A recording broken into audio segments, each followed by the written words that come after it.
couldn't figure out how to maneuver or use it, and the students kept doing this. Like, and I'll say, let me see your book. Bring it over a little bit. So with Peardeck, it alleviates this, and it gives the students the opportunity to complete their work at live time, and you give immediate feedback.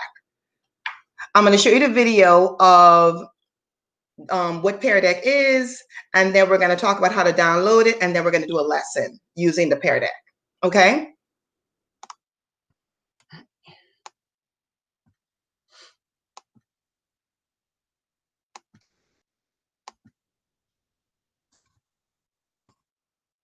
Hi, we're excited to tell you that you can add the power of Peardeck to Google Slides. Imagine if you could engage every student in your class. What if you could see instantly who's with you and who's struggling to keep up?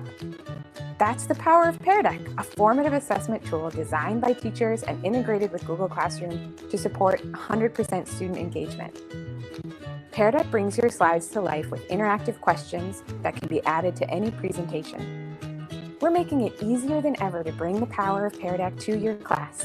Start with Google Slides, get the Peardeck Google Slides add-on, and add interactive questions or formative assessments throughout your slide deck. When you're ready, be sure to present with Peardeck. Your students will join your Peardeck session from any device with a web browser. Direct them to peardeck.com/join and enter the session code to begin. As you advance your slides, students will be prompted to answer your questions, and their answers will appear on your teacher dashboard in real time. Answers can be displayed anonymously on the classroom projector.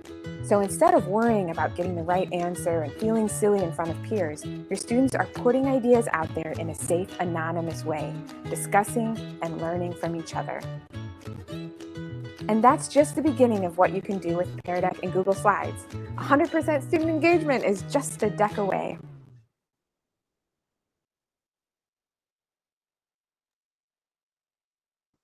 Any questions so far? No? No? Okay. And like she said, it's live time. So it is great. You give immediate feedback, alleviating the holding of the book, and you can actually get to communicate, give feedback to your students. Ms. Johnson's going to talk about how to download it onto the device, and then we're going to do a lesson as first graders. All right, good morning again. So whenever you want to use Peardeck, all you're going to do is go to www.peardeck.com. You don't need to go to this site for the activity because Ms. Mackey is going to share a link with you. This is just for whenever you want to log in to create your page. And you're actually going to go to that page every single time you're going to use it. I'm going to show you on my screen what it's going to look like. Some of the questions that you're going to be asked initially, you won't see on my screen because I've already gone through the process. But anytime it asks you if you would like to allow Peardeck to use your Drive, your email, or anything like that, just go on and click on yes, it's okay. We have permission for Peardeck to do that. And so what you are going to see, hold on a second, I can't get my screen to move. All right, it's going to be this page. Again, you won't need to do this right now. This is just for later on this afternoon. But you're going to just click on Teacher Login. Once you click on Teacher Login, Peardeck is on your computer. It's done. You won't ever need to use a username or a password. What it did not just show you that it's going to ask you on your end, though, is which Google account would you like to use? Some of you have your personal Google accounts, or if your children are in Cumberland County Schools, then they might have a Google account on your computer. Just make sure you click on yours, being the teacher, and then it's automatically there. Never, ever use another username or password. All right. So once you are here in this yellow section is where your where Peardeck is going to access your Google Slides. Now, the Google Slides, it can access any of them, but this is where you're going to have them access the ones that you want to use for instruction for that day. In this blue section, there are some pre-made prompts. And if I click on it, there's a KWL chart in here. There's some about give me 2 things that you've learned today. There's one here that asks, you know, how are you feeling? There's several. If you notice, there's this big arrow right here. You can just keep clicking. So if you don't necessarily want to use what's in your drive, you can click on these. And then Ms. Mackey is also going to show you a place where there are some other pre-made Peardeck activities. Okay. Again, it's as simple as going to the website and clicking on teacher login. After that, it's finished. In the video that she just showed you, it mentioned something about clicking on the add-on. It's already done. Once you click on teacher login, the add-on is already there, and you'll be able to see whenever Miss Mackey shows you the lesson where you will be able to find it. Let me think. Was there any? I think that was it as far as you creating your page. There's going to be some other information that I give to you, but it's going to be as Miss Mackey is presenting. All right, Miss Mackey. Thanks, hon. Okay, so guys, I'm going to present and I'm going to just go right to my Google Drive. And this is a math task we just did, I think Thursday or Friday. And you can see it's right here. And we just did it, so it's right on my drive. It's just a copy of the lesson plan. When you go to your lesson or your slide, it's going to have the add-ons or Peardeck. Add-ons, like Johnson said, is already implemented. Once you log in, it's right there. You click add-ons, and then you go to Peardeck, Google Slide add-ons, and you open it in Peardeck. Easy as pie. And there it is. On the side is where you're going to add the features to your slide. Right on the side here, I can do text onto this. I can do multiple choice, number. I can embed a website. I can do drawing, or I can do draggable. If you have 10 slides, you can add 10 different questions or type of feedback you want from the students. I'm going to do drawing for you. And it's adding the interactive question, and it's right to the bottom. So you know you're doing the right thing when you see it at the bottom. And then I'm going to just go to start my lesson. I'm going to go to student paced activity.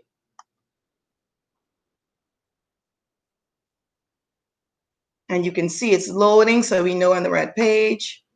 And we're doing it right.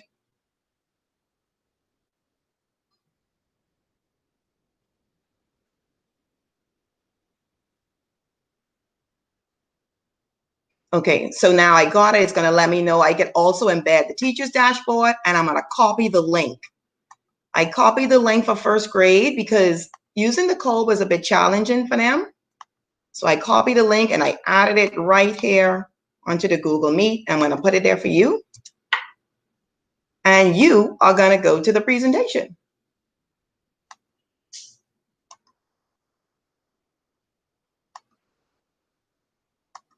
And I go to my teacher dashboard. And I can see 3 of you already have started, and I'm waiting for your response. And I can see once it comes up and you start, it's going to ask you a question. How are you feeling? Some of you may say, you know, you're a little tired or you're happy today. And I see the 6 of you are already in class reading the task. And I can keep it where it's overlapping, where I can scroll up and down, or I can go to the grid where I can see all of your work at one time. And I can see this. Oh, and if you look, it's anonymous. They gave each of you animal names, but you can have it where it's your student's name when you link your Google Classroom to it. And I see this student who is Fox. I'm going to give a feedback. I'm going to give feedback in case she's not doing it correctly or she's doing it great. I can send feedback to tell her great, check her work. Right here, I'm going to tell the cat they need to also, don't forget to give me their number sentence. And you cannot see each other's board. You cannot see each other's work. So cat cannot see what I think it's a dinosaur have or the other students. Only I'm looking and I'm able to give feedback and see who's struggling with the task or who understood the task. And if you notice, this one was late. This was a late student. So I can see he just attended class. So at this point, you all are able to see both sides. So what you're looking at right now is the student view of what your students will see. They can only see their page. They can't click back and forth, like as in Jamboard, trying to see what their classmates are doing. They can't write on another board. They can only write on what they can see. Ms. Mackey was showing you her dashboard just so you'll know what you'll be able to see on the teacher end. And I know for me, whenever I was using Jamboard, you know, I have to click through the arrows trying to see what each child is doing. Or if someone says, Ms. Johnson, well, I don't see mine, you know, even though their name is, you know, in red or whatever at the top of the page. With Peardeck, as soon as you click on the link, we can instantly see who clicked on the link and who was working on that page. If a child does not ever click on the link, you can say, so-and-so, we need for you to click on the link so that you can complete your work.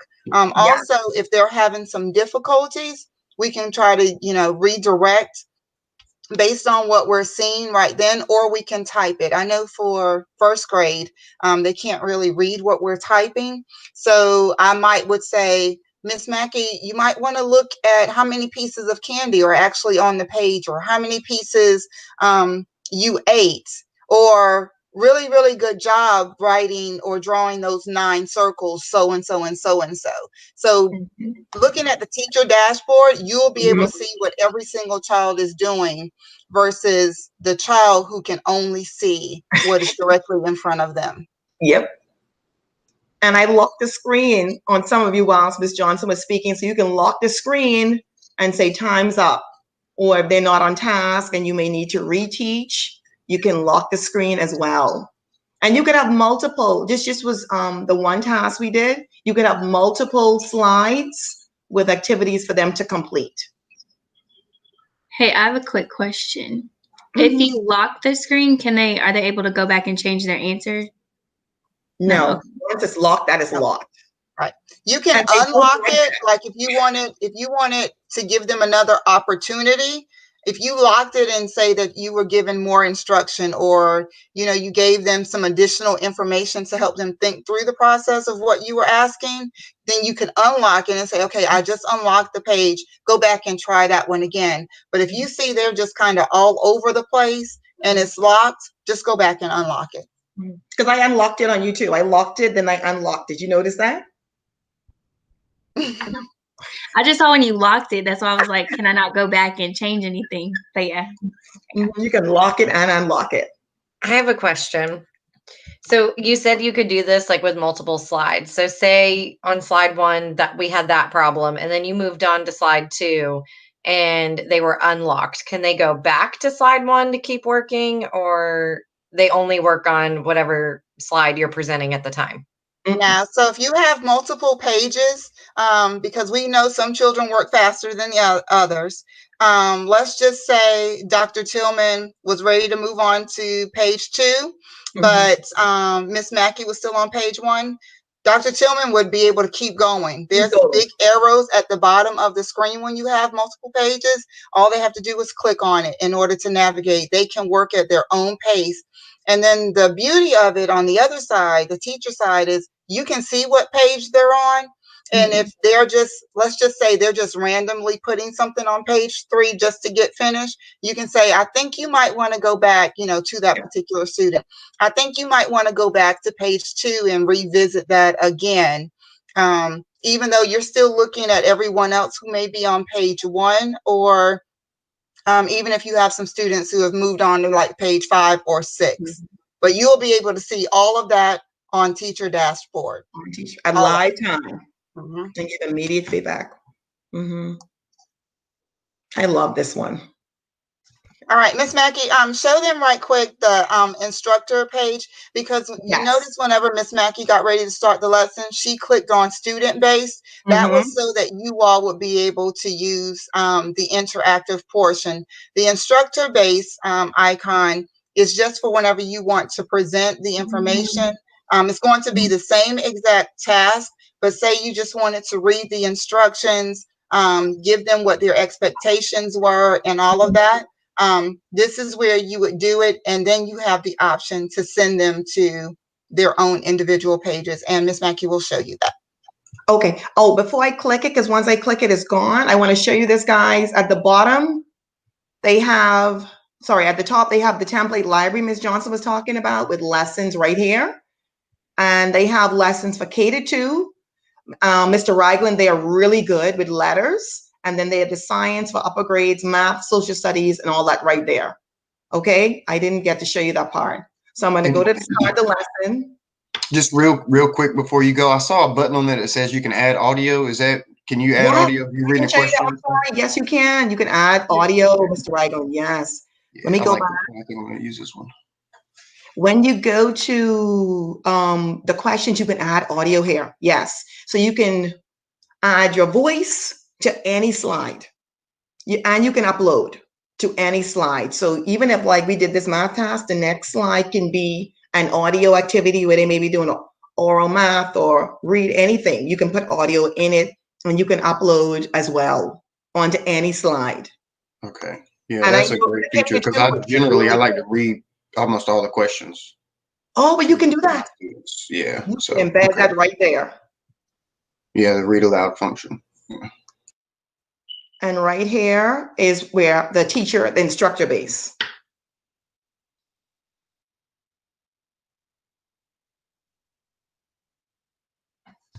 Miss Mackey, we have 3 minutes. Oh, I'm going to go quick, guys. I'm going to show you while I show you. Miss Johnson's going to guide you. Okay, it's coming up, guys. Just a little minute. Okay. And this gives the code for the students. There it is, Johnson. And this is what the teacher sees. And on this end, she can give instruction on what the tasks are or the test or whatever they're going to be doing. And then you click to the 3 dots at the bottom and you could turn it straight on to student-paced learning right here. And if you can see, it says waiting a response because it's now waiting on you. So it'll be waiting on the students to join and participate in the activity or the lesson. And then you can now follow and guide them. Any questions, guys?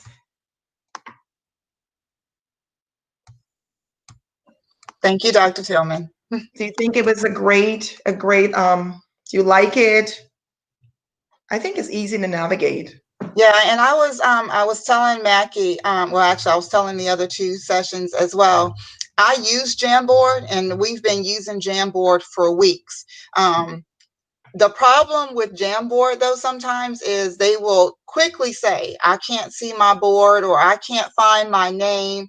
Dr. Tillman, I was also sharing with the last group my observation last week where the children, I can't find my name. Your name is sitting right at the top of the page. But with Peardeck, it's right in front of you. You can only see your piece of paper or your activity. The teacher, on the other hand, can see exactly what everyone is doing.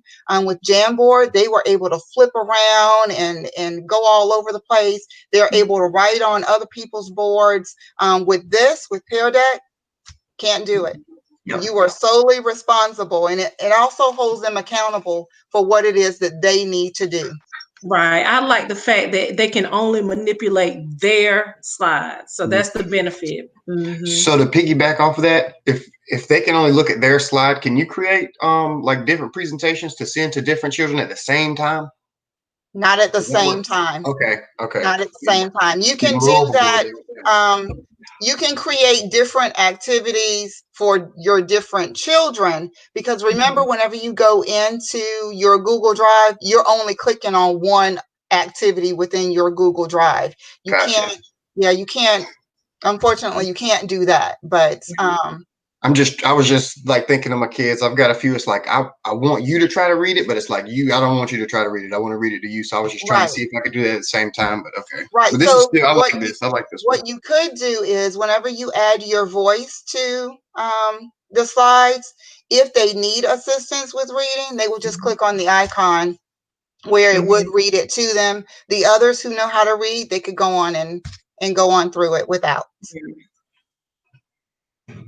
All right. If there are no other questions at the moment, but if you have some questions later, just send us an email, send us a text message, call, send up a bat signal.